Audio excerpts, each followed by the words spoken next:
Olá, bom dia para todos, sejamos todos muito bem-vindos para esse nosso momento de estudo na nossa Seara Bendita, nessa oportunidade maravilhosa, não é, Helena? De nós podermos estar em contato com a mensagem espírita e assim conseguirmos compreender determinados fenômenos que acontecem na nossa humanidade, não de agora, mas desde o princípio dos tempos, em que nós tivemos a oportunidade de perceber que sim, ao contrário do que nós muitas vezes acreditamos, não é verdade. Não foi o Espiritismo que trouxe os conhecimentos espirituais que hoje fazem parte do arcabouço doutrinário espírita, uma vez que os conceitos fundamentais da doutrina espírita estão, na verdade, presentes desde o princípio da história da humanidade. Quando os arqueólogos visitam determinados sítios, encontram algumas informações muito curiosas, como, por exemplo, o fato de que o sepultamento das pessoas ainda no período pré-histórico se dava com o sepultamento do indivíduo em posição fetal, junto com objetos seus pessoais. Qual é o sentido de você colocar as coisas ao lado do morto, se o morto está morto e morto não vai usar tigela, arco, flecha, enfeites, nem seus outros objetos de decoração? Não é a doutrina espírita que diz isso, mas a própria arqueologia é que, analisando esses sítios arqueológicos, em que os indivíduos estão, na verdade, sepultados com seus pertences, é um indicativo de que a crença na imortalidade da alma já existia desde tempos imemoriais, no período do Neolítico, na nossa história. Sim, é verdade, o homem, ainda na condição de homem primitivo, já tinha a compreensão de que a pessoa iria viver após a morte, então nós precisaríamos, evidentemente, deixar os pertences com eles para que ele pudesse usar. Assim faziam os egípcios com seus faraós, construindo aquelas pirâmides maravilhosas que a gente bem conhece. Mas a grande pergunta que a gente traz para essa questão é: por que este fenômeno se repetia em vários sítios arqueológicos que não tinham contato entre si?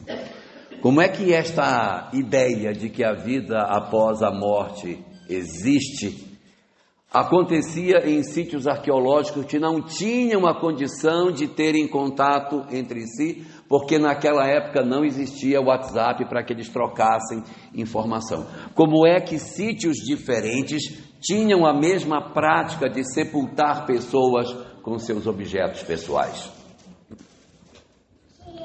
É porque devia ter alguma informação que eles deveriam ter, que dizia para eles que é verdade, que a vida continua. E esta informação decorria, Celinha, exatamente do fato de que a mediunidade presente desde o princípio da história da humanidade produzia nos indivíduos a compreensão de que é verdade. Abre aqui, Luciano. É verdade. As pessoas eram vistas após a morte. Havia uma compreensão de que elas eram vistas. Eles iam para as caçadas. Imagina se fosse eu.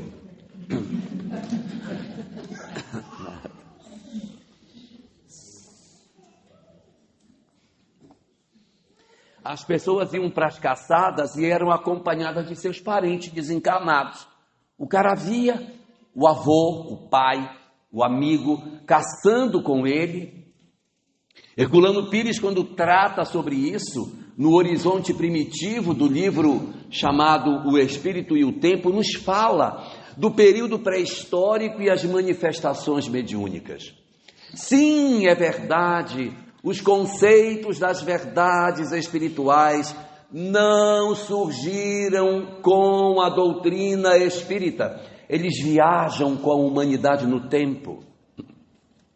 Quando nós nos aproximamos do conceito que os gregos tinham sobre a vida espiritual, em que no templo de Apolo nós possuíamos ali, na cidade de Delfos, as chamadas sibilas, os oráculos, as pitonisas, que as pessoas iam para fazer suas consultas, as pessoas iam para lá para saber o presságio para um filho que nascia, pegava a criança. Qual é o destino deste menino? Este vai matar o pai para casar com a própria mãe. A história de Édipo. Então era muito comum na Grécia antiga essa relação em que os próprios chamados deuses se manifestavam e traziam suas informações para os homens. Não é novidade que os espíritos falam com os chamados vivos. Afinal de contas, no período da Idade Média, quantas mulheres foram queimadas na condição de bruxas? Porque naquele período a nossa compreensão da vida espiritual era bem diferente do que é hoje. Então o que a gente fazia? Nós acreditávamos que as pessoas que tinham determinados recursos mediúnicos tinham relação com o demônio, e as pessoas eram presas, torturadas, mortas, queimadas em fogueiras, obrigando com que aqueles que eram médiuns se afastassem da cidade e fossem morar no meio da floresta, porque era o único jeito de sobreviver nesse período, Saigusa. Porque se o cara vai, Saigusa, e vai morar na cidade, uma hora ou outra ele vai dizer, eu vi um espírito, aí está morto. Então a pessoa tinha que se esconder na floresta, tinha que fugir do ambiente urbano. Se vocês bem lembrarem, a Madame Mim mora na floresta, já viram? Ela mora na floresta. A maga patológica também mora na floresta. O Merlin, ele mora na floresta também. E aquela senhora simpática que hospedou Joãozinho e Maria, que tinha uma casa de chocolate, ela também mora na floresta. Então, determinadas pessoas, quando tinham faculdades mediúnicas, elas tinham que se retirar do burgo para poder sobreviver. Então, isso é muito velho. Saber que os espíritos se comunicam com os homens é velho demais. O problema é que nós temos uma resistência de admitir aquilo que muito facilmente nos está posto ao longo dos períodos da história. O grande contributo que a doutrina espírita traz para nós não é dizer que os espíritos se comunicam com os homens, porque isso sempre se soube. Isso sempre se soube. A grande questão da doutrina espírita, Rafael, é que a doutrina espírita ela vem e ela metodiza como é que isso acontece. Ela organiza este fenômeno, ela analisa cientificamente, ela dá um tratamento técnico para isso e nos permite perceber não somente que é possível que os espíritos se comuniquem com os homens, afinal a história está repleta de casos, a literatura clássica greco-romana está repleta de manifestações sobre as visões e presença dos espíritos na vida cotidiana dos indivíduos, como também ela vai organizar este conteúdo e criar um método para que a gente consiga não só ter a compreensão de que ele exista, mas classificar, observar o mecanismo, ver como é que a dinâmica se processa, quais são as expressões que a gente pode ter nesse grande mecanismo de relação dos espíritos com os homens. A gente fica às vezes pensando, por que Deus nos deu isso, não é? Por que nos deu essa faculdade de nós conseguirmos ver o mundo espiritual? E existem 3 grandes razões para que a gente tenha essa janela que nos faz enxergar o mundo espiritual. Alguns de nós temos uma janela maiorzinha, assim na altura do peito, que dá para olhar mais. Outro tem uma janela pequenina lá no topo, aquela janela pequenina, difícil acesso, vê só uma luzinha que atravessa pela janela. E outros são iguais a mim, que a janela está tijolada, não tem nada, não enxerga, não ouve, não sente, não arrepia, não tem nada, né? Mas alguns têm uma janela bem larga, bonita, ventilada. Mas para que nós temos essa janela? Primeira razão pela qual temos essa janela é para que o mundo material não nos enlouqueça. Miseráveis seríamos nós se tivéssemos essa janela fechada, porque iríamos nos iludir achando que a vida é somente material, e a ilusão de que a vida é somente material arrastaria a humanidade no enlouquecimento, porque nós nos apaixonaríamos pela vida física, Helen. Nós acharíamos que a vida física é a única coisa, e como diz o Buda, a causa de todo o sofrimento da humanidade é o desconhecimento das leis espirituais. O desconhecimento das verdades espirituais seria o grande motivo pelo qual as criaturas humanas experimentam tanto sofrimento. Então, a primeira grande razão que nós temos para que, de fato, nós consigamos ter esta percepção do mundo espiritual é porque alguém possa dizer: calma, não faz isso não, porque a vida continua. O cara que você matou está dentro de casa. Então a gente vai aprendendo a ter uma conduta diferente, porque eu sei que a vida continua. Eu compreendo que existe a imortalidade. Então eu não enlouqueço em função dos convites infelizes que a vida material pode nos fazer.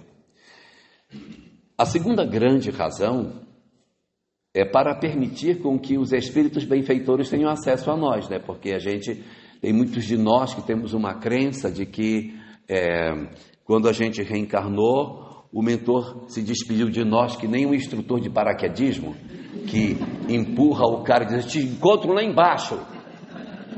Lá embaixo a gente se fala, empurra o cara, depois a gente se fala, como se fechasse a janela e diz: olha, vai, cumpre teu papel, puxa o fio que vai abrir, né? E na verdade os mentores têm por essa janela a possibilidade de nos acompanhar durante toda a existência. Não vai por aqui, vai por ali. Não faz isso não, vai por aqui. É essa janela que nos permite com que a gente não perca o contato com o nosso GPS, que vai ajustando a nossa... A gente erra e o nosso GPS, que é o nosso mentor, vai, já errou, tudo bem, pega essa via da esquerda agora. Não, agora dá a volta na quadra e pega o caminho de novo. Então, é essa mediunidade, é esse recurso que permite com que a gente não se perca no caminho. E a terceira grande razão pela qual Deus, na sua misericórdia infinita, deixou essa janela aberta para nós, é pelo amor que Ele tem com todas as mães. Não é, Rosana? O que seria das mães se nós não tivéssemos a possibilidade de saber que os nossos filhos vivem? Se por essa janela, ainda que estreita, do sonho, do perfume, quando a gente está cozinhando e você sente a presença de um filho que partiu e que reaparece para dar um abraço no Dia das Mães, quando a gente nem está lembrando que é aniversário de alguém e a gente sente o perfume do nosso grande amado que vem nos visitar naquele dia. É essa janela maravilhosa que vem aquecer os nossos corações e dizer que sim, vale a pena perseverar e oportunizar a todos nós a grande chance de nós nos desembaraçarmos das nossas dificuldades em função das dores profundas que o luto é capaz de produzir nas nossas almas. Não que a doutrina espírita nos retire o direito inalienável de chorar pelos nossos chamados mortos.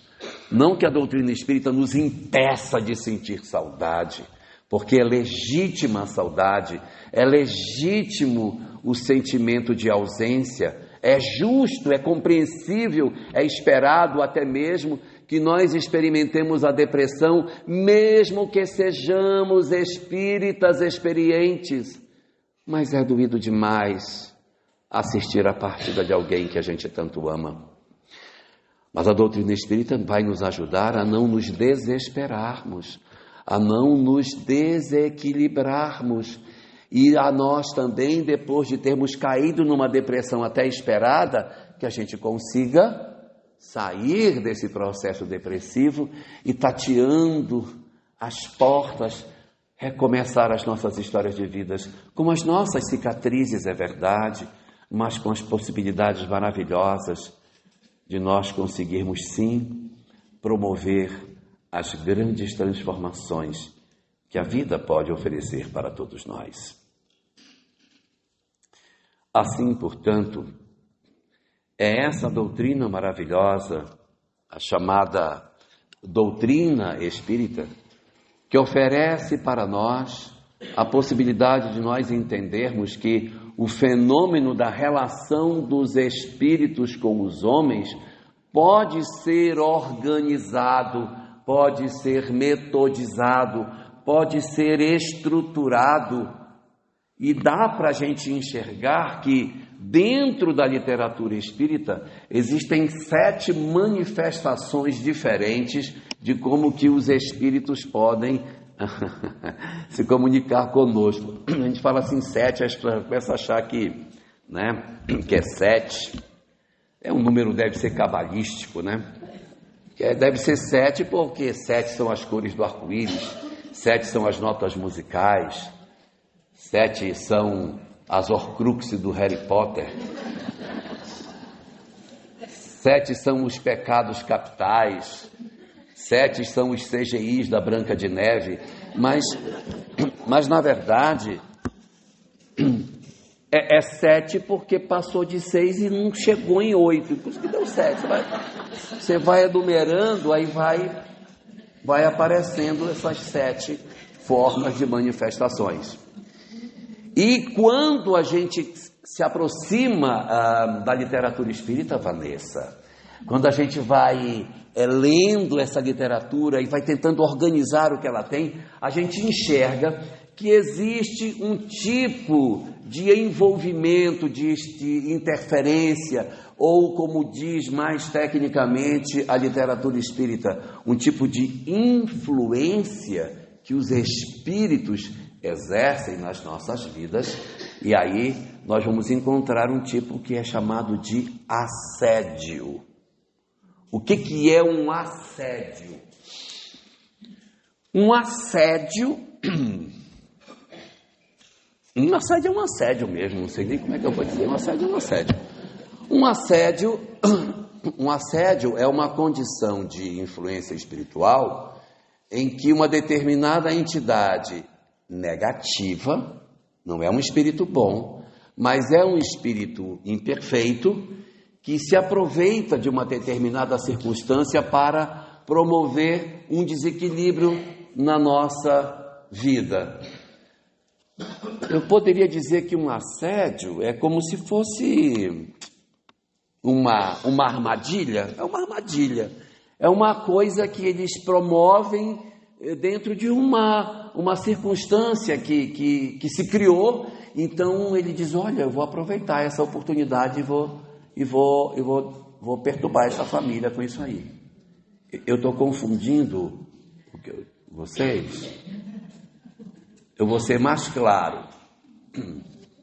A esposa chega com o marido e diz para o marido a seguinte frase: mamãe vem nos visitar. Então, vai passar um mês conosco.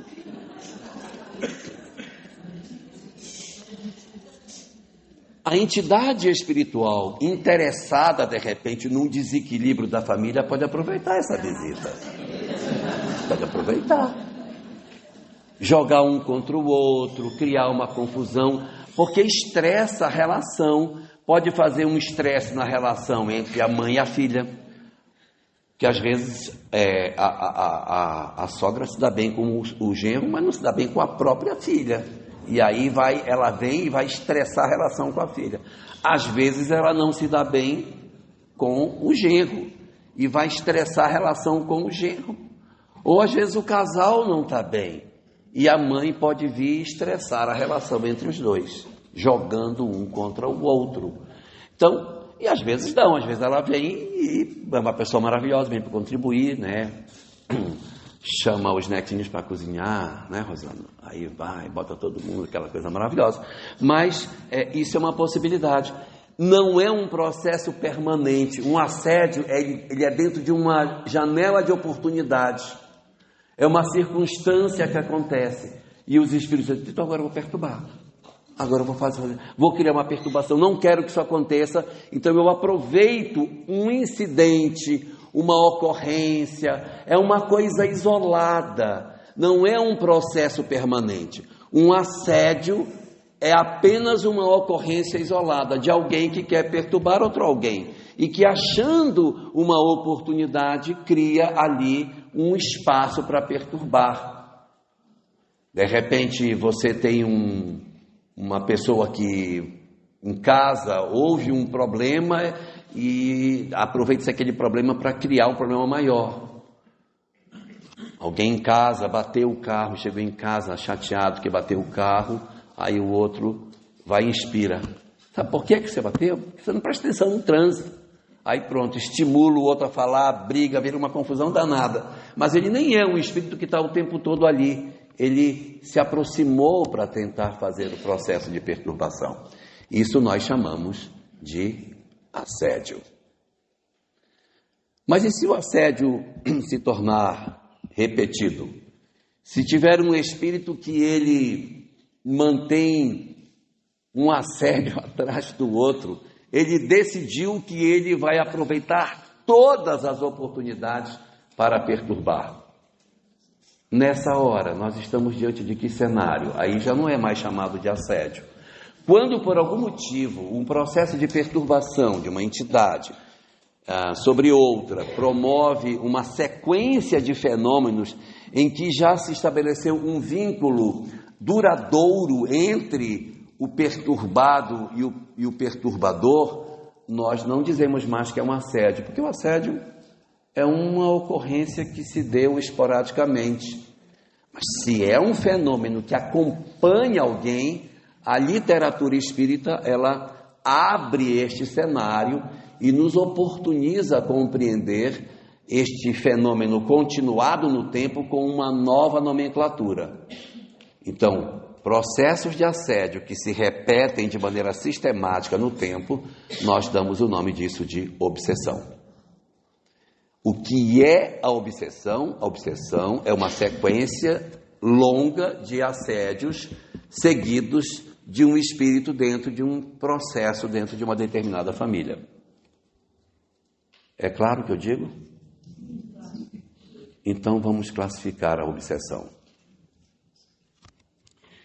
Dona Ivone do Amaral Pereira, analisando o processo da obsessão no livro Devassando o Invisível, ela classifica o processo obsessivo em 2 tipos. Um tipo de obsessão que Dona Ivone trata na obra chama-se obsessão odiosa. E existe um outro tipo de obsessão que, evidentemente, o nome tem que ser outro, né? Então, obsessão não odiosa. Então, eu tenho obsessão odiosa e tenho a obsessão... Vocês estão muito inteligentes. Então, a obsessão odiosa é a obsessão que é movida pelo... Gente, que espetáculo! Então, muito bem.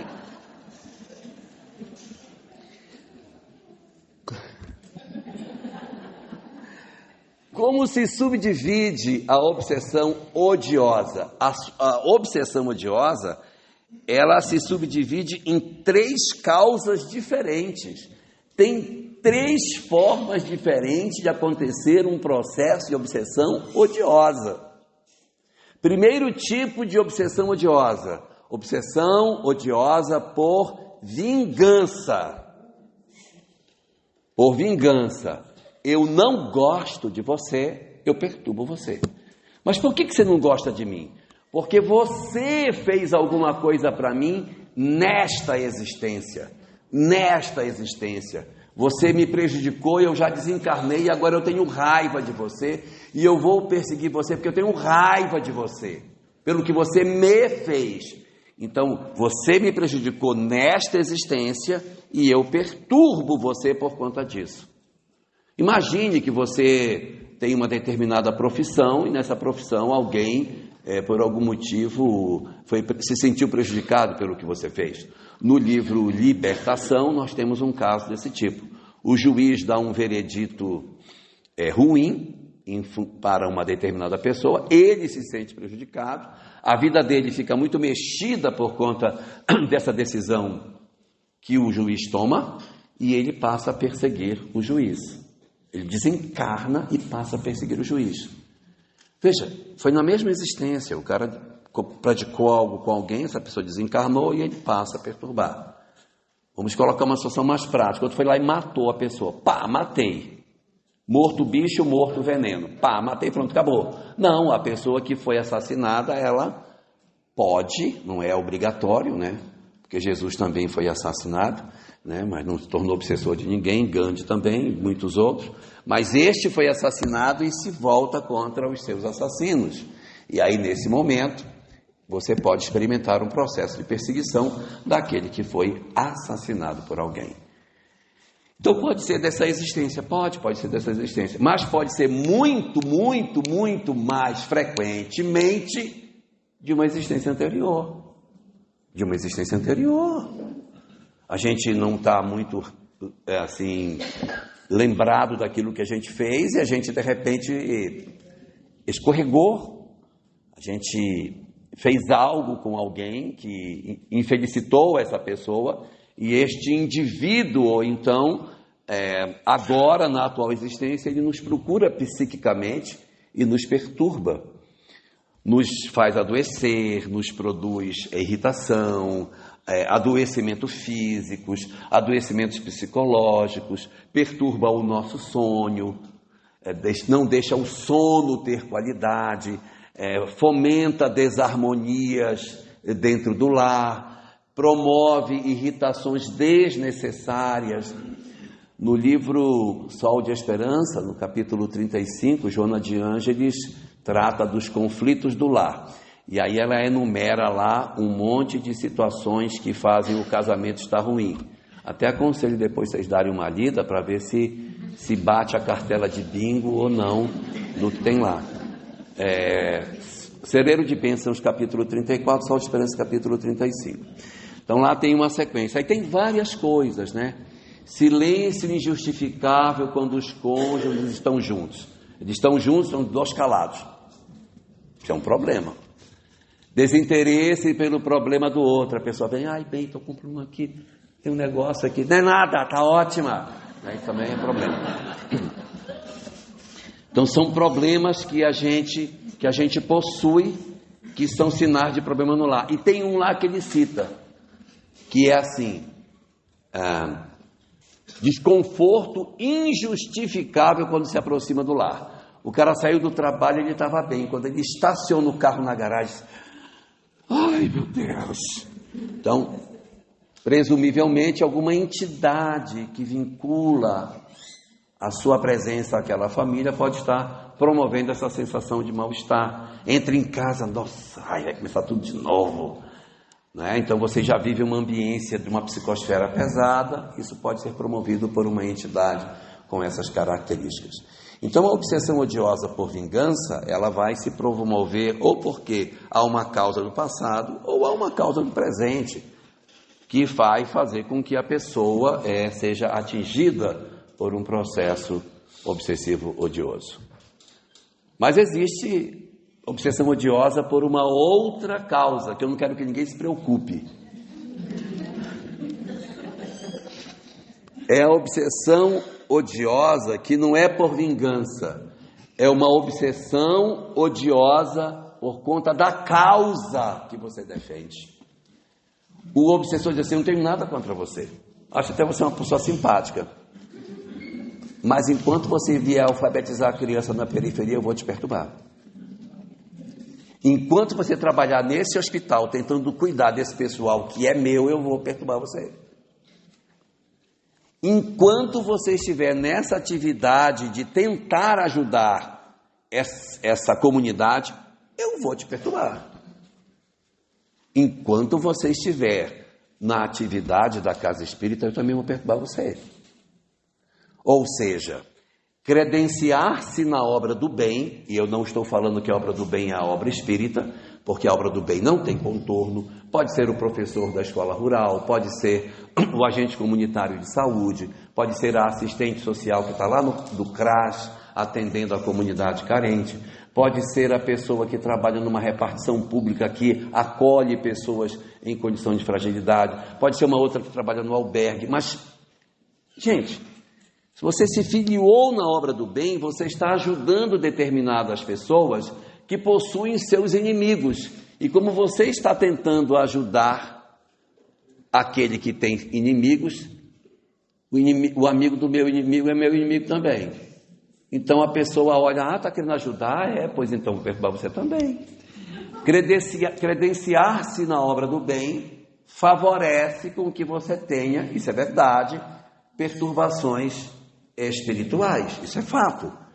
Quando a gente se filia no bem, a gente ganha alguns companheiros que nos perturbam.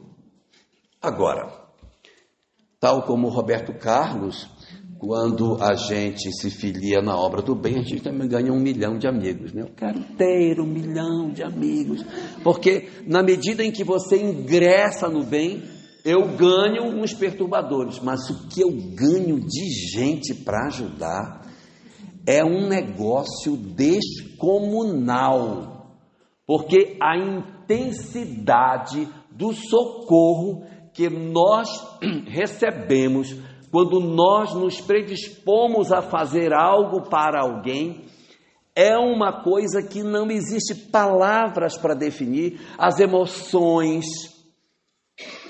as bênçãos, os socorros espirituais que se movimentam em nosso socorro na medida em que nós nos predispomos a fazer o bem. E nem precisa ser fazer o bem por aquela pessoa que está lá longe. Quando eu decido que eu vou ajudar meu filho que entrou nas drogas, que eu vou tentar resgatar minha filha que resvalou no campo da promiscuidade, um marido que tombou no alcoolismo, eu também posso ter a ação dos chamados obsessores em função do que eu fiz. Eu fui ajudar meu filho, os obsessores dele se voltam contra mim. É verdade, eu ganho algumas influências espirituais negativas. Mas o que o meu lar ganha de força espiritual, quando eu decido agasalhar no meu peito um filho que aparentemente não tem mais perspectiva de solução, gente, você ganha uma força, uma coragem, uma robustez espiritual que não dá para descrever. Ou seja, mesmo que exista essa possibilidade de que nós venhamos a enfrentar um processo de perturbação espiritual pelo bem que façamos, a quantidade de amigos é imensamente superior, que não tem condição de você pensar que você não vai fazer isso. Por quê? Porque nós somos alimentados pelo amor. O que alimenta as nossas almas? É amor. Então, quando eu me predisponho a fazer algo por amor, eu automaticamente sintonizo com uma corrente gigantesca de amor. Nós, muitas vezes, quando nos referimos a Jesus, nós queremos comparar Jesus muito com aquele cara que andava lá na Palestina, com aquele cabelão, aquela barba, o pé cheio de poeira, aquele sol quente. Jesus não é só aquilo.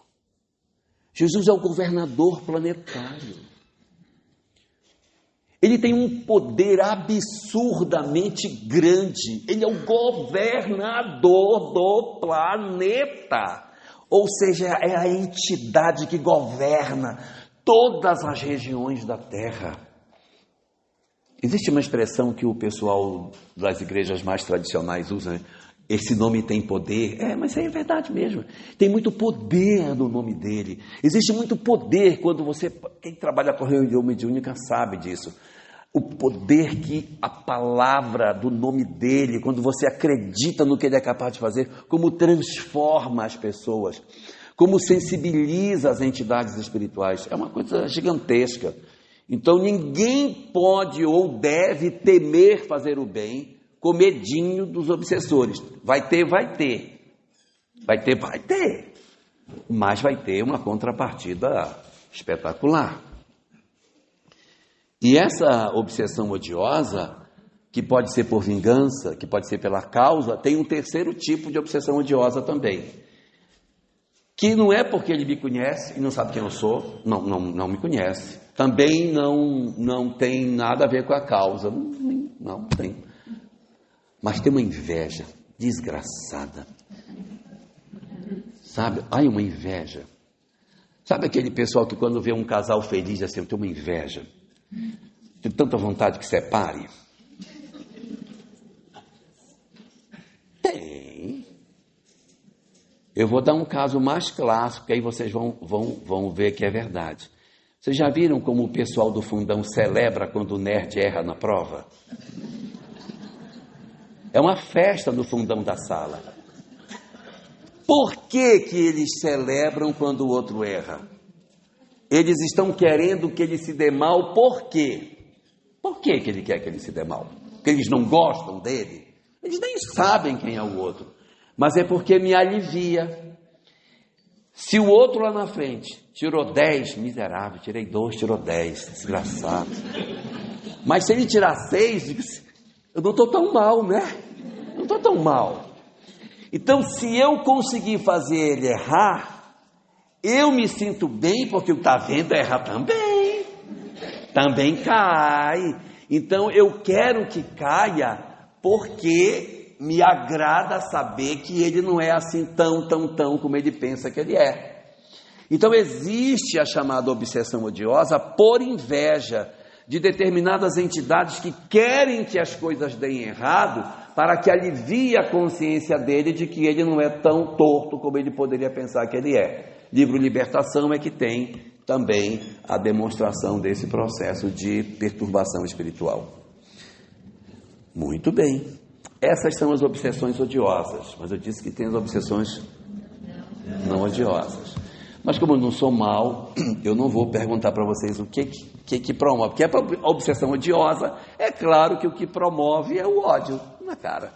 A não odiosa, não vou perguntar porque é difícil. É difícil. Não, é verdade, é mais difícil. O que promove a obsessão não odiosa? Tem dois subtipos. Primeiro, a obsessão não odiosa por afinidade. Já ouviram falar disso? O cara ele não tem ódio, não, ele gosta do outro. Não, ele gosta, ele é meu parceiro. A gente bebe junto. Como que eu vou achar que ele é? Eu protejo ele. Vocês veem que quando ele bebe, que ele fica na rua, ninguém tira documento dele, ninguém rouba ele, eu fico protegendo. Eu sou um protetor dele. Eu levo o meu copo para beber e depois eu protejo quando ele cai na calçada, que eu preciso dele. Se ele morrer, eu vou ter que arrumar outro. E ele é meu chapa e a gente vai junto. Geralmente, processos de viciação estão ligados a obsessões não odiosas por afinidade. Então o cara tem um desequilíbrio no campo da sexualidade, muito provavelmente ele tem uma entidade conectada com ele que é afim. Eles são afins, eles não são espíritos antagônicos.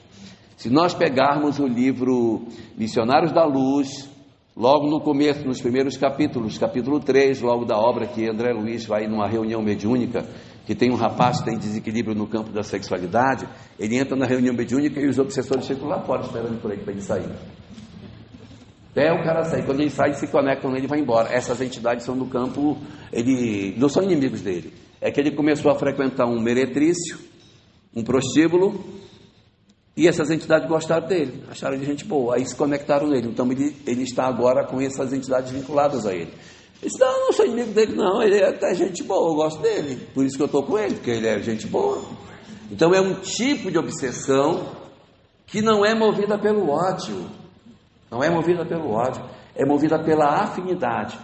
Droga, sexo desregrado, alcoolismo, vícios que são assim muito fortes, muito provavelmente são motivados por entidades espirituais que são antigos parceiros do passado ou nos conheceram nesta existência, não possuem necessariamente ódio e, portanto, criam relações de afinidade para resolver a sua proximidade com esses companheiros. E existe um outro tipo de obsessão não odiosa. Obsessão não odiosa por apego.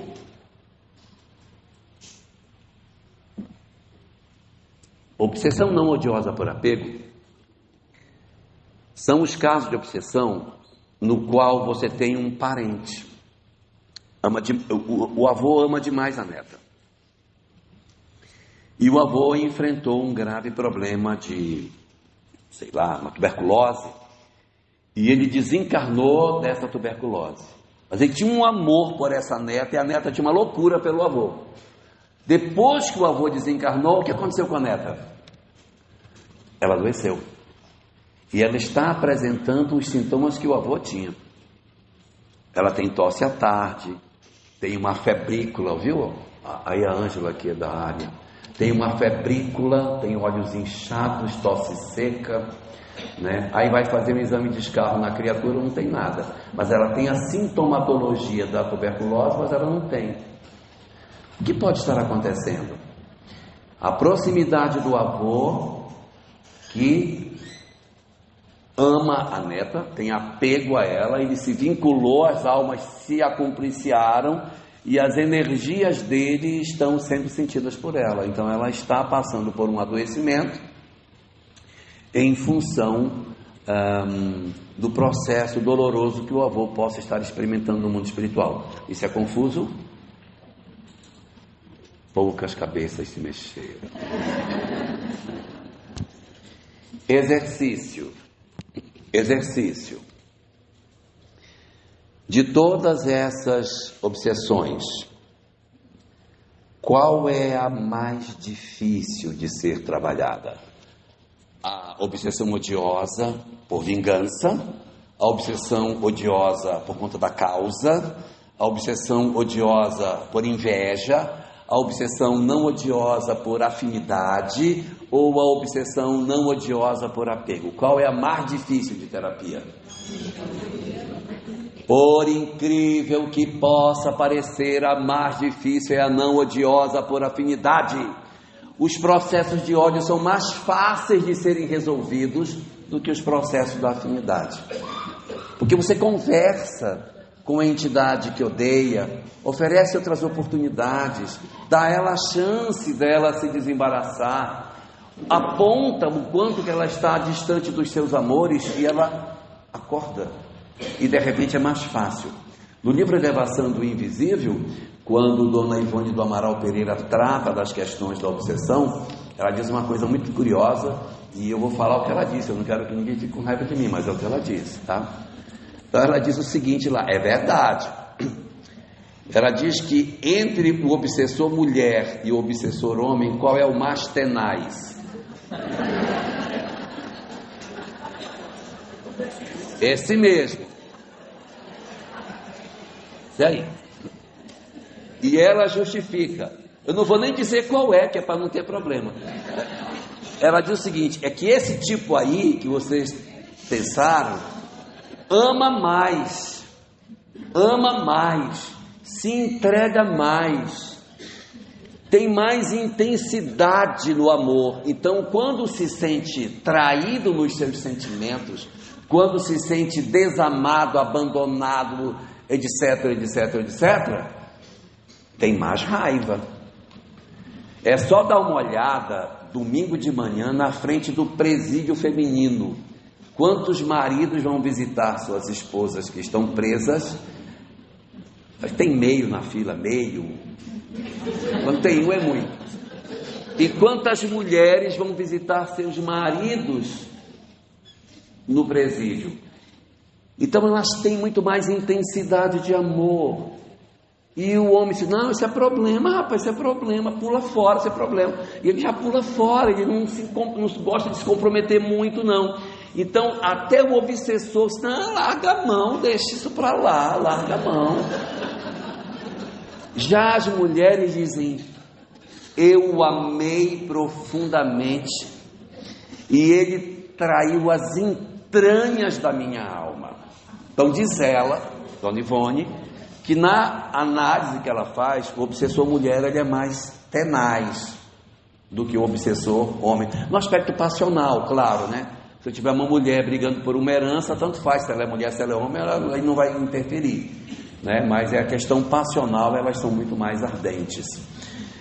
Então, mesmo nesses casos, ainda é mais fácil do que os fenômenos ligados àquilo que a gente poderia chamar de afinidade. Os processos de afinidade, Cirilo, são muito mais difíceis, porque A chama B e B chama A. Quando você está tratando o cara aqui, o outro está chamando. Quando você conversa com o espírito para ver se ele se resolve, aí é o encarnado que chama de volta. Aí é complicado demais, porque você tem que botar duas equipes assim, já, aí um trata aqui, outro trata lá, para ver se desconecta.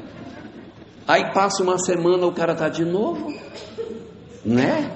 Por quê? Por conta da afinidade. Não, mas não se desespere, tem solução. Tem solução. Não, claro, tem solução. Quantas pessoas não conseguiram se libertar de seus conflitos de identidade com entidades perturbadoras? Nossa, eu conheço inúmeros, mesmo nos casos gravosos de droga, nos casos gravosos de alcoolismo, que você diz, esse aqui não tem mais conserto. Eu já assisti, também que eu tenho 100 anos, mas eu já assisti muitos casos bem-sucedidos de processo dessa natureza. E agora, exercício número 2. Entre todos os casos, qual é o mais fácil de resolver? Odioso por vingança, odioso por conta da causa, odioso por conta da inveja. Eu não vou colocar o da afinidade, que o da afinidade a gente já botou para o outro lado. E o não odioso por apego. Qual é o mais fácil de resolver? Não odioso por apego. Espetáculo. Eu acho que você trabalhou na codificação kardeciana. A Ângela realmente, ela era um dos espíritos ali, ao lado de Santo Agostinho e tal. Por que trabalhar uma chamada obsessão não odiosa por apego é mais fácil? Porque tem amor, gente. Você acha que o avô está querendo prejudicar a neta? Ele não está querendo prejudicar. E vocês vão ver na casa espírita coisas acontecendo que as pessoas vão dizer que foi um milagre. Se olha, a minha neta está numa situação horrível, porque não sei o quê, porque ela, meu Deus, desde que o avô dela faleceu, ela está desse jeito, a minha filha, já levei no médico. Aí vai no centro espírita, aí vai, toma um passe, o centro espírita curou minha filha, ele curou. Foi um passe poderoso, ele deu um passe e curou a menina. Não é o que o passe curou a menina, é porque ao trazer a menina para a casa espírita e permitir o atendimento espiritual, conversou-se com o avô. Aí disse, não faz isso não, ainda está passando mal. Disse, mas eu amo minha neta, mas ainda não é momento de você ficar perto dela. Vamos primeiro cuidar de você, depois que você estiver bem, você volta, você vai ficar com ela o tempo que você quiser. Mas vamos primeiro cuidar de você, vamos melhorar. Olha, tem um hospital aqui, você vai para lá, você se trata, fica melhor. E a gente até te traz notícias dela, mas ele aceita, gente, porque ele ama. Eu conheço centenas de histórias dessa natureza, de pessoas que haviam perdido um parente, entraram num processo de adoecimento, e que com uma ida na casa espírita, uma intervenção, as pessoas tiveram uma melhora grande, às vezes uma, duas, pronto. Por quê? Porque são processos muito mais fáceis de serem trabalhados. Ou seja, a obsessão, ela tem muitos matizes diferentes que a gente precisa compreender. E quando Allan Kardec trabalhava essa questão da obsessão, ele fez algumas observações de como é que esse fenômeno acontece. Então eu falei apenas de um até agora e disse que são 7. Vocês já avisaram, pessoal, que vocês vão jantar aqui? São 7, eu só falei de um. Imagine os outros 7, porque, meu Deus do céu. Mas vamos lá. Kardec, analisando essa questão da interferência dos espíritos, quando ele olha o capítulo da obsessão, ele faz uma classificação diferente de Dona Ivone. Como é que Kardec trabalha isso no Livro dos Médiuns e em A Gênese? Ele subdivide o fenômeno da obsessão em 3 tipos, ou graus da obsessão. E ele diz que o assédio, que é uma ocorrência isolada, não é obsessão ainda, mas quando ela se repete, ela é obsessão. E ele define que o primeiro padrão, o primeiro formato de fenômeno obsessivo que ele tem, ele dá o nome de obsessão simples. Se fosse eu, dava o nome de obsessão complexa, mas ele deu o nome de obsessão simples. Porque só é simples no nome, porque o negócio já é meio punk. O que acontece na obsessão? É um processo pertinaz que a pessoa sente na sua existência. Elas variam de acordo com cada situação. Tem gente que adoece fisicamente, fica doente. A entidade se aproxima, ela tem tantas energias negativas que ela irradia para a mente da pessoa um processo de perturbação que desequilibra os centros de força e o órgão mais frágil da pessoa começa a adoecer. Então tem uns que adoece o fígado, tem outros que adoece pâncreas, aí aumenta a insulina, aumenta a taxa de glicose, aumenta os problemas gástricos. Então tem pessoas que têm problemas intestinais, de irritabilidade do intestino, outros começam a ter problemas de pressão alta, palpitação, taquicardia, outros desenvolvem problemas sistemáticos de inflamação no trato respiratório, problemas outros que podem acontecer no sistema vascular. Nossa, é tanto problema, gente que desenvolve dor de cabeça, pressão alta. É uma coisa incrível a diversidade de fenômenos orgânicos que podem estar ligados ao fenômeno obsessivo. Não significa que diretamente o obsessor está produzindo aquilo no fígado. Ele apenas se aproxima da pessoa e desequilibra as energias. E eu, desequilibrado, faço com que o meu órgão, que é frágil, comece a dar os sinais de perturbação. Veja, o obsessor não vem assim, pois eu vou fazer ele ficar diabético, eu vou fazer diabético, aí vai no pâncreas, não é. A entidade se aproxima do outro e desequilibra emocionalmente a pessoa se desequilibra emocionalmente. Quando ela se desequilibra emocionalmente, a organização biológica que ela já tem, ela tem pontos frágeis. Então, basta que eu me desequilibre emocionalmente para que o meu órgão de choque adoeça. Então, em cada um de nós vai ser uma coisa diferente, porque a gente tem histórias espirituais distintas e, portanto, a perturbação de uma entidade ligada a nós pode levar a um fenômeno de adoecimento diferente. Às vezes o adoecimento não é no campo físico, às vezes o adoecimento é no campo comportamental. A pessoa fica irritada, a pessoa grita, perde a paciência, joga coisa nos outros, sai para beber, não aguento mais sair para ir embora, vou beber, suporto mais vocês, vai se drogar, vai para a noite, foge para a noite para não fazer contato com a sua realidade. Ou seja, não é no físico a questão, é um fenômeno de perturbação no campo do comportamento. Quando Dona Ivone trata disso no livro Recordações da Mediunidade, ela dá uma coisa muito curiosa para nós. E essa é muito legal, Sérgio, muito legal. Olha o que ela diz. Ela diz o seguinte: nós não podemos dizer que quando um obsessor interfere na vida de alguém e ela, por conta dessa obsessão, ela bebe, nós não podemos dizer que o obsessor está levando a pessoa para beber. Olha como é curioso isso. não significa que ela está levando a pessoa para beber. Ela desequilibra a pessoa emocionalmente. A pessoa desequilibrada emocionalmente busca dentro de si como que ela vai se regular emocionalmente. Como é que ela se regula? Bebendo. Então o Espírito não pega ele pela mão e vai levar, pega. A gente tem no livro Sexo e Destino essa cena do cara dizendo para o outro, vai, bebe.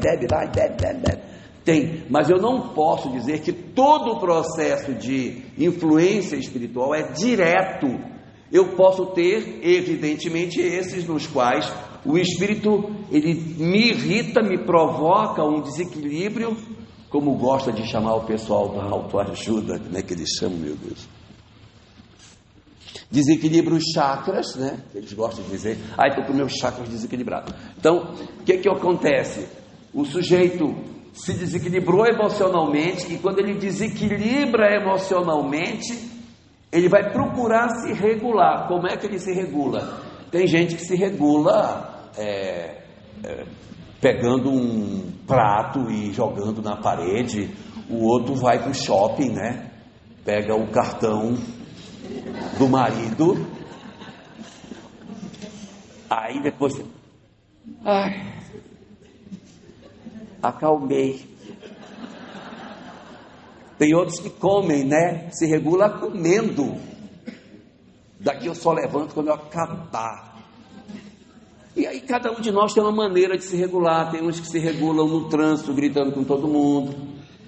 Tem todo dia, vai correr, parece um doido no trânsito. Quando dá, né? Quando dá, quando está engarrafado. Aí a gente sai correndo. Então cada um de nós tem um jeito de se regular. E tem gente que vai procurar uma forma, vou para beber, vou para o bar, não aguento mais você, me perturba demais, e vai beber. Aí o Espírito levou ele para beber. O Espírito não levou para beber, o Espírito desequilibrou a pessoa emocionalmente, e ele vai se regular com a crença que ele tem de como é que ele se regula. Então ele vai para a noite, vai se drogar, aí a questão é dele, ou seja, esse problema é dele com ele mesmo. Em síntese, Luciana, o obsessor, ele não planta a ideia na cabeça da pessoa, ele não planta, o obsessor rega, ele rega, que a plantinha já existe, ele só faz regar. Ele tem adubo, fertilizante, tem NPK, tem um regador, tem aquele negocinho, aquele arado, tem tudo, mas ele não tem a semente ele não tem. Aí quando ele quer perturbar a pessoa, ele traz aquele material de jardinagem, aí rega a ideia, bota um pouquinho de NPK, vai, e tenta, bota sol, vamos lá, vai, para ver se a semente nasce, coloca aquela coisa que bate feijão para tirar aquela substância que promove o enraizamento da planta, faz de tudo, mas ele não tem semente, ou seja, o obsessor não planta a ideia, o obsessor rega a ideia que já existe. Se eu tenho uma pessoa que não tem ideação suicida, o obsessor vai perder tempo sugerindo suicídio para ela, porque ela não é uma pessoa que tem ideação suicida, mas se ela tiver, é o prato cheio, aí já tem ideação, vamos nesse daqui. Se ele não tem, se é uma pessoa feliz, que gosta da vida, então leva ele para beber, para ver se ele bebe, se joga na vida e se acaba, ou seja, ele não vai se jogar para morrer, mas ele vai se jogar na vida. Não tem um pessoal que fala muito assim, amiga, vai lá, vai, se joga, pois é, esse se joga aí, vocês nunca viram isso lá no norte? Tem isso aí, se joga, aí o obsessor fala, vai, se joga, vai, e aí a pessoa vai em cima daquilo que gosta.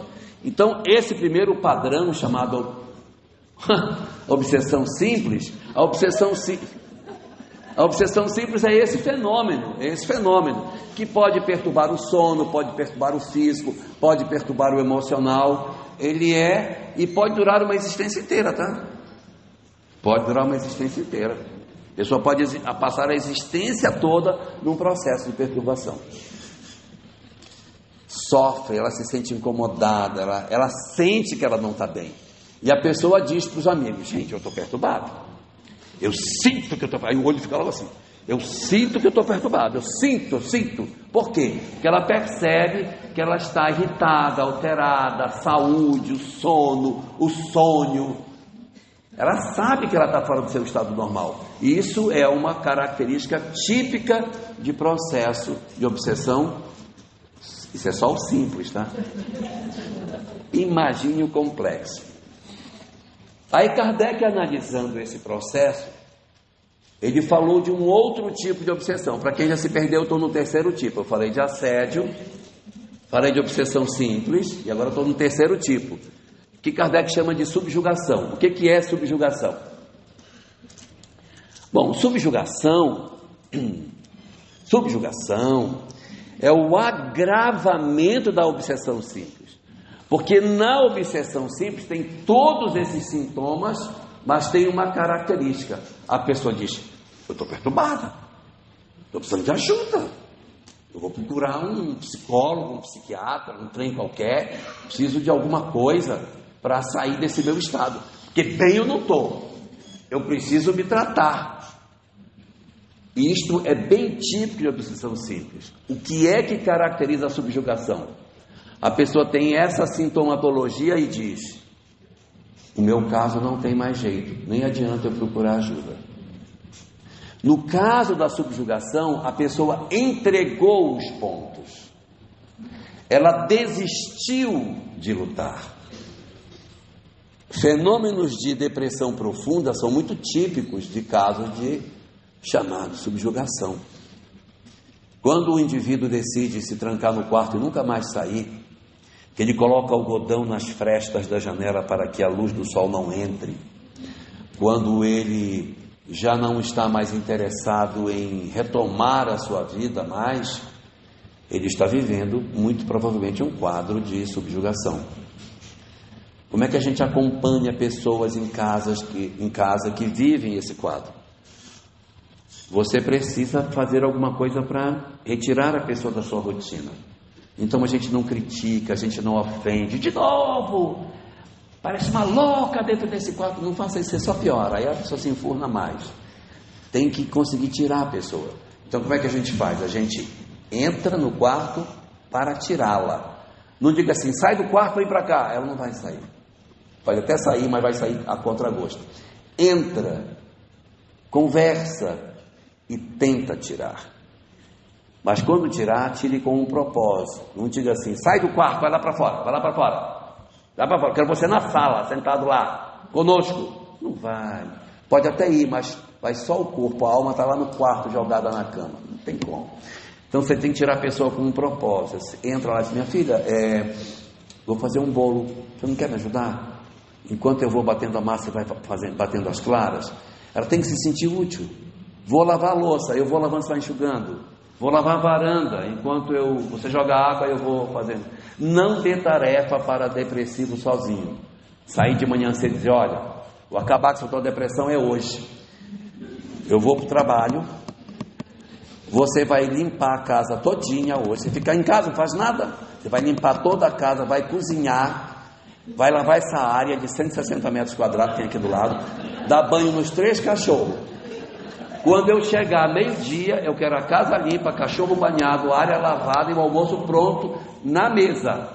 E quero 2 proteínas diferentes. Gente, é só para se aborrecer. Porque você vai voltar, ela não fez nada. Ela nem levantou. Que dirá lavar a área, não fez nada. Depressivo faz as coisas junto com alguém, então você tem que estar junto. Então, bora, vamos lavar a área, vamos dar banho no cachorro, vai o cachorro lá, tal. Ela tem que se sentir útil. Leve para trabalho assistencial. Trabalho assistencial é excelente para curar depressão, porque mexe nas taxas de serotonina, ouviu, Ângela? Mexe nas taxas de ocitocina. Eu senti que eu sou útil, que eu posso cuidar de alguém, que eu não sou imprestável, é muito bom. Então leva a pessoa. Trabalho assistencial é uma das coisas mais terapêuticas para quem sofre depressão. Mais terapêutico. Está no luto, está numa depressão de luto danada, Rosana. Pega a pessoa que está, leva para o trabalho assistencial, porque quando ela cuidar dos outros, ela vai descobrir que não é só ela que sofre. Aí ela está com o quarto trancado, com toda a roupa das crianças lá dentro, que ela não doou até hoje. E você não vai dizer, abre o quarto e vai doar sim, agora. Eu vou tirar tudo daí de dentro. Não faça isso. A pessoa está em luto. Deixa com que ela vá no trabalho assistencial, enxergue as crianças precisando e ela tire um sapatinho para levar. Está ótimo. Ela tira um, depois ela tira mais uma roupinha, aí ela tira mais uma coisa, e ela no ritmo dela, ela vai tirar as coisas, ela vai descobrir que ela pode guardar algo que tem que guardar, porque é da minha história com o meu filho, e tem outros que ela pode doar, e ela vai fazer do jeitinho que tiver que fazer, e a gente vai levá-la para o trabalho assistencial. Processos de chamada subjugação são processos que muito frequentemente precisam de um acompanhamento psiquiátrico, que a pessoa sozinha não dá conta. Nem ela não sai sozinha, ela precisa da família para ajudar a sair, não adianta querer sozinha, querer que uma pessoa em subjugação vá se resolver, ela não se resolve. Se ela estiver em subjugação, tem que alguém ajudar a sair, levar no psicólogo, levar no psiquiatra, levar na casa espírita, tem que fazer. Processos obsessivos gravosos, a gente não pode escolher a arma, não vai só com marinha, com exército, com aeronáutica, tem que ir com as 3 forças. Quando a gente vai para a guerra, a gente diz assim, eu vou para essa guerra, mas eu vou só com o exército, a marinha não vai. Quando vai para a guerra, vai com exército, marinha e aeronáutica. A marinha cuida das águas, das lágrimas, que é o psicólogo. O exército cuida do corpo, que é o médico, que vai cuidar do corpo físico. E a aeronáutica vai cuidar dessa coisa mais etérea, que é a fé, que não precisa ser a fé necessariamente espírita, mas a fé espírita é bem mais interessante pela explicação que dá, mas pode ser na fé católica, a fé protestante, e vá com ela. Minha filha, você quer ir no padre? Pois eu vou com você. É no pastor? Pois eu vou com você. E vá, porque isso é muito mais saudável a gente ir acompanhar um filho na fé que ele tem, do que você dizer, não, na igreja protestante eu não vou entrar, eu sou espírita, e aí eu perco meu filho por conta disso. Eu tenho minha fé, eu tenho as minhas convicções, e eu preciso, acima de qualquer coisa, salvar aqueles que a vida me confiou. Portanto, esse segundo fenômeno, que já é o terceiro da nossa lista, mas é o segundo do campo da obsessão, ele é muito complicado, vai exigir e frequentemente deixa algumas sequelas, tá? A pessoa sai de um processo de subjugação, algumas sequelas vão ficando no indivíduo. Kardec também classificou um terceiro tipo de obsessão. Obsessão simples, o agravamento dela, que é a subjugação, e classificou um terceiro tipo chamado fascinação, que é bem diferente desses outros tipos. Porque na obsessão simples o cara diz, gente, eu não estou bem e eu preciso de ajuda. No segundo tipo, que é a subjugação, a pessoa diz, gente, eu não estou bem, mas não adianta querer me ajudar porque eu não dou conta mais de melhorar. Isso já é a subjugação.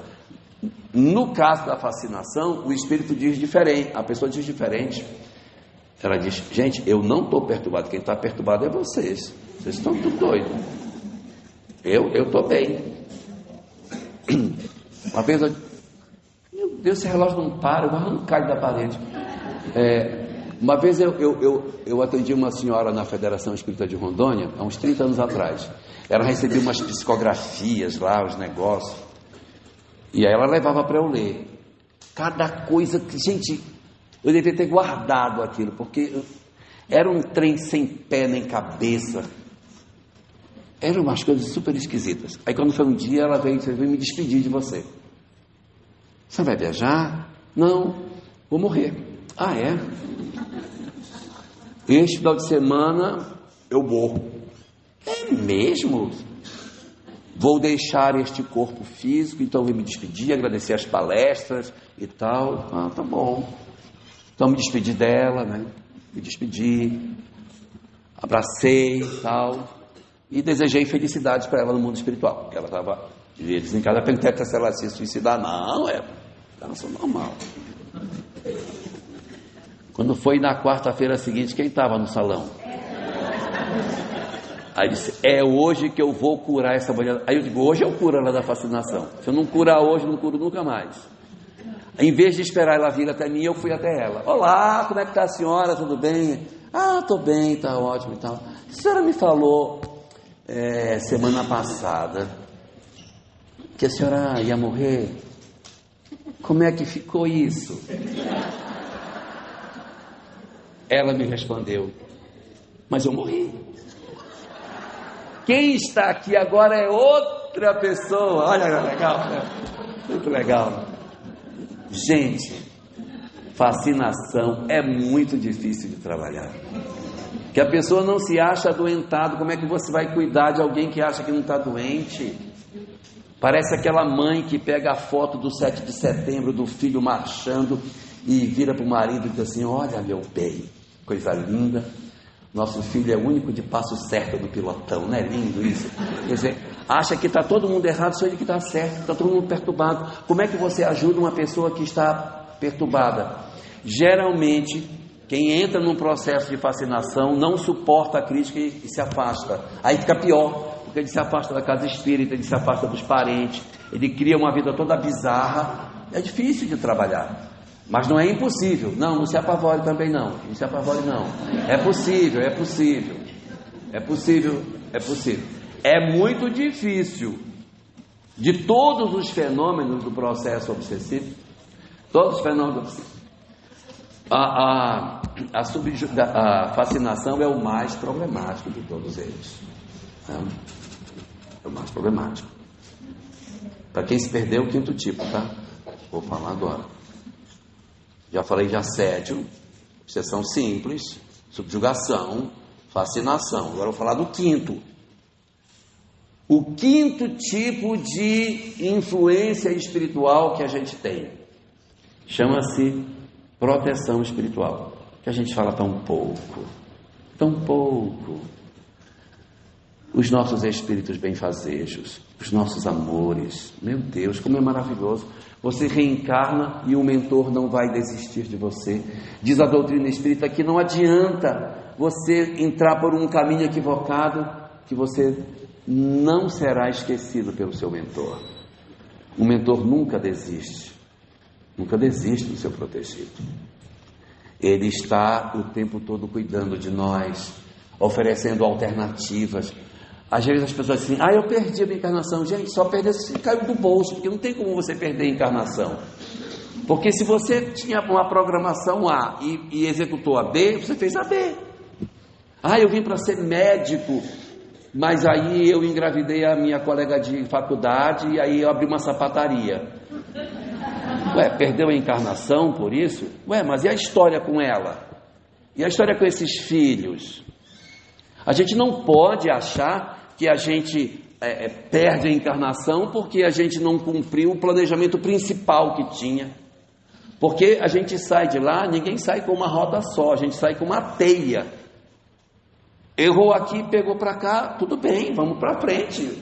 Nós temos sempre alguma coisa para aprender. Imagina uma pessoa que reencarnou para ser médico, para ter uma vida totalmente dedicada a um hospital público, trabalhar durante 40 anos como médico no hospital público, sem nunca ter uma clínica particular, mas aquela dedicação para a população mais carente, casar com uma mulher que estava designada para ser a sua esposa, ter 3 filhas com ele, ser uma pessoa que vai viver com esta mulher a vida inteira e vai desencarnar depois de 40 anos de profissão em cima da mesa, atendendo o paciente. Então assim está a programação desenhada. O cara vem, o cara se forma em médico, casa com a mulher que era prevista, tem as 3 filhas que deveria ter, não separa dela, passa a vida inteira com ela, não tem clínica particular, trabalha os 40 anos no hospital público, 40 anos sem se aposentar, e quando desencarnou em cima da mesa atendendo um paciente. Qual é a nota de cumprimento desse planejamento? 10. Será, papai? Porque ele se formou em médico porque ele tinha uma ambição doida de ser rico. E ele roubava as provas na faculdade, mas ele nunca entendeu nada. Ele queria era dinheiro como médico. E a mulher com quem ele casou também era rica. Ele casou com ela por causa do dinheiro dela. E ele tinha um ódio dela. Eles viviam no inferno. Era um inferno, a vida deles era um inferno. Eles nem se falavam. Há 20 anos sem se falar dentro de casa, mas ele estava casado porque tinha medo de dividir o patrimônio com ela. Mas ele ficou com ela até o final para não dividir o patrimônio. As 3 filhas, nenhuma fala com ele, nenhuma fala, porque ele é intragável, ele é uma pessoa insuportável. Ele nunca conseguiu abrir uma clínica porque ele é muito ignorante com os pacientes. Ele abre a clínica e ele fale. Ele abre a clínica e fale, porque ele joga cinzeiro nas atendentes, ele xinga as pessoas, ele chuta os outros. Ele é muito estúpido e ele só tem esse emprego de 40 anos porque ele mora numa cidade pequena e ele pegou um CDS como médico. Ele está lá pendurado até hoje, mas ele é uma pessoa extremamente estúpida. E quando ele pensou em se aposentar, ele disse: não, mas vai diminuir o salário, eu perder dinheiro, pois eu vou ficar até o final. E não se aposentou de ódio da redução do salário dele. Um dia, com 40 anos de serviço, atendendo uma pessoa, ele teve um ataque de cólera terrível, teve um infarto, caiu em cima da mesa. Qual é a nota do planejamento dele? Então vamos esquecer, vamos esquecer essa coisa de que a gente precisa obrigatoriamente cumprir o planejamento de fora. O planejamento tem que cumprir o de dentro, Ângela. E como diz aquele filósofo Zezé de Camargo, o planejamento nosso é o... Exatamente, esse que é o planejamento. O resto tudo é acessório. O planejamento verdadeiro é amar. Esse é o planejamento. Resultado, a interferência espiritual positiva é uma das coisas mais maravilhosas que a gente tem. Eles estão conosco o tempo todo no nosso sonho. Orar antes de dormir é sempre muito importante. Mas existe uma sexta influência, chamada encontro com os nossos amados. Eles não são os nossos mentores, mas são os nossos anjos que partilham. O que pode ser mais prazeroso do que você dormir e sonhar com seu filho, que lhe abraça, que vem dizer: mãe, eu vim lhe ver, eu vim dizer que eu ainda não passei um dia sem lembrar de você. Você vê seu filho visitando você no dia de Natal, você tendo a possibilidade de reencontrar um pai, de reencontrar uma mãe, de rever uma pessoa que você ama muito e que por algum motivo a morte levou da sua convivência física. Esse é um recurso que não existem palavras que possam definir a excelsitude do que significa você saber que seu filho vive e que as pessoas que você ama, a morte não tem o poder de levá-las da sua vida. Então a influência que os espíritos exercem entre nós não podem ser vistas só como a obsessão, os dramas que a gente possui, mas as influências positivas que a vida nos traz, não só dos mentores, mas dos nossos amados também, que são muito importantes para a nossa vida, muito importantes, e que a gente precisa estar bem para que a gente consiga fazer um bom trabalho de sintonia com essas entidades. O desespero, a inconformação, a inaceitação dificulta. É o que diz a questão 936 do Livro dos Espíritos, quando nos fala que os espíritos são sensíveis às nossas saudades, das nossas lembranças, mas que uma dor desarrazoada, uma dor injustificável produz neles dores que podem dificultar inclusive a possibilidade de que eles se aproximem de nós. A gente precisa estar bem para que a gente consiga fazer isso. E existe um sétimo tipo de influência, o último deles. Está tratado no livro Estude e Viva de Emmanuel. Não é assédio, não é nenhuma das formas de obsessão, também não é um processo de proteção espiritual, nem é o encontro com os nossos anjos queridos e amados. É um fenômeno que Emmanuel rotulou com o título de meio-obsessão, dos meio-obsidiados. É um fenômeno em que a pessoa nem está obsidiada, mas também não deixa de estar. Ela está e não está, ela passa uma semana sim, uma semana não. Aí depois ela piora, ela melhora. E esse fenômeno de lusco-fusco é terrível, porque a pessoa diz: eu estou mal, vou me tratar, não melhorei, não preciso mais. Estou mal, vou me tratar, não preciso mais porque eu estou bem. E assim ela vai como uma pessoa que pisasse um pé na água e um pé no seco, e ela vai andando e ela nunca se cuida. E segundo Emmanuel, os casos mais espetaculares de perturbação espiritual são produzidos pela meio-obsessão.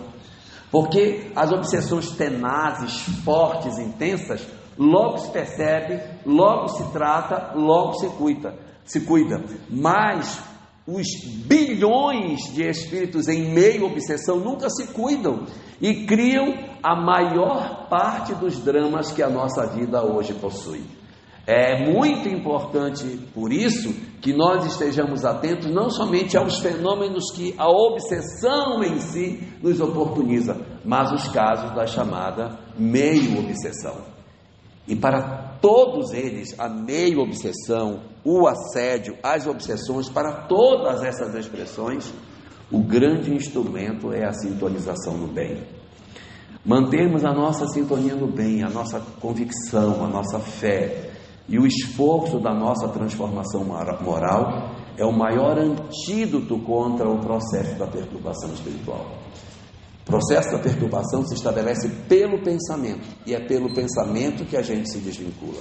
Orar com frequência, fazer o bem, acreditar que não estamos sozinhos e fazer todo o esforço para que mesmo que eu não consiga alcançar o êxito que eu busco na minha família, saber que eu estou bem. Eu não tirei meu filho da droga, eu não consegui tirar meu marido do alcoolismo, não consegui tirar minha filha de uma vida promíscua, não consegui, mas eu fiz tudo o que eu podia. O importante é que eu esteja em paz. No livro Evangelho segundo o Espiritismo, há uma mensagem assinada por Lacordaire, capítulo 14, intitulada Ingratidão Filial, aonde se lê a seguinte frase: lembrai-vos todos vós, que um dia se vos perguntará, o que fizeste dos filhos confiados à vossa guarda. Observe que a pergunta não é, que fizeram os filhos confiados à vossa guarda, mas é o que tu fizeste. Então, se eu fiz, se eu amei, se eu cuidei, se eu protegi, e eles não enveredaram, eu estou em paz comigo mesmo. Porque o grande objetivo não é que eu salve o outro, mas que eu salve a mim mesmo da indiferença, que eu não desista de ninguém, ainda que o outro não ouça o que eu tenho para lhe dizer. Que a gente se esforce e faça tudo o que puder para amar, porque nós temos que amar. Se o outro não vem, a responsabilidade será dele, como diz a questão 583 do Livro dos Espíritos. Mas o nosso esforço é não desistir de ninguém, porque a nossa desistência significa que o nosso amor tem limite, e se o nosso amor é sem limite, a gente vai amar até o final, mesmo que eu não consiga a solução. E só para terminar, eu quero lembrar a todos que muitas vezes nas nossas vidas nós oramos a Deus para que Ele acalme a tempestade do nosso lar, para que Ele faça com que a tempestade passe e a gente consiga acalmar os nossos ânimos no mar das nossas provas. E tem vezes que o Senhor vem e acalma o mar das nossas provas, mas tem vezes que o Senhor não acalma o mar, mas Ele acalma o marinheiro. Um marinheiro calmo atravessa um mar encapelado. Então não tenhamos receio se de repente, do ponto de vista físico, eu não conseguir resolver os problemas que a minha família tinha. Mas é preciso que eu esteja sereno dentro de mim, para que eu consiga levar o timão do barco da fé pelas águas encapeladas e chegar ao porto seguro do outro lado. Porque quem conhece o que nós conhecemos, quem tem Jesus como modelo e guia para a sua vida, ainda que o mar esteja encapelado, tem suficientes recursos e bússolas para chegar a um porto seguro. Portanto, desejo sucesso a todos nós nessa grande empreitada de nós vencermos os nossos conflitos emocionais e espirituais, na certeza de que Jesus, o Senhor das nossas vidas, está no controle de todas as coisas. Uma boa tarde para todos.